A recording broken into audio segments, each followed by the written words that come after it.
আজকে বানাবো আলু কপড়ি এবং তার জন্য সবার প্রথমে আলুগুলোকে সিদ্ধ করে নিতে হবে। আলুগুলোকে সিদ্ধ করার পর সেগুলো ছোট ছোট করে আমি আলুগুলোকে পিস করে নিয়েছি। তারপর আমি শসাগুলোকে ছাড়িয়ে সেইগুলোকে ছোট ছোট করে ঝিরিঝিরি করে কেটে নিয়েছি শসাগুলোকে।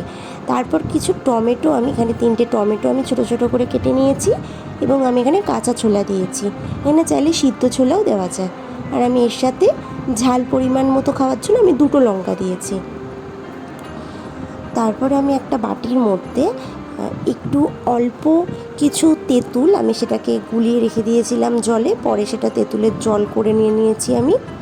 এবং আমার এর জন্য লেগেছিল সাদা লবণ, একটু বিট লবণ, একটু ধনে জিরের গুঁড়ো, আর যদি সাথে বাড়িতে যদি চাট মশলা থাকে কারো তাহলে সে চাট মশলা ইউজ করা যেতে পারে। আর একটু সামান্য পরিমাণ যদি চিনি দেওয়া হয় তাহলে ভালো হয়। আমি এখানে কোনো পেঁয়াজ দিইনি, কারণ আমি এটা নিরামিষ বানিয়েছিলাম, সেই জন্য আমি আলু কপড়িতে পেঁয়াজ ছাড়াই করেছিলাম।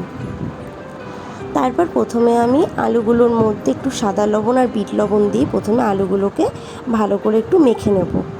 আলুগুলোকে ভালো করে লবণ দিয়ে মাখার পর তারপরে আমি তার মধ্যে উপরে একটু ছোলা, শসা, টমেটো এবং টক জল এগুলো সব দিয়ে নেব এবং পরিমাণ মতন একটু ধনে জিরের গুঁড়ো, একটু বিট লবণ, একটু চাট মশলা, সামান্য একটু চিনি সবটা দিয়ে নেব। সবটা দেওয়ার পরে আমি এটা চামচ দিয়ে এগুলোকে ভালো করে এটা মাখিয়ে নিয়েছিলাম। ব্যাস ভালো করে মাখানোর পরই আর লাস্টে একটু তেঁতুল জল আমি দিয়ে দিয়েছিলাম টেস্ট মতন। আপনারা যেমন পরিমাণ টক খাবেন সেই পরিমাণ তেঁতুল জল দিতে পারেন। তারপর তেঁতুল জল দেওয়ার পরে চামচ দিয়ে আমি ভালো করে সেটাকে মিক্সড করে নিয়েছি। ব্যাস ফাইনালি আমাদের রেডি হয়ে গেছে আলু কপড়ি।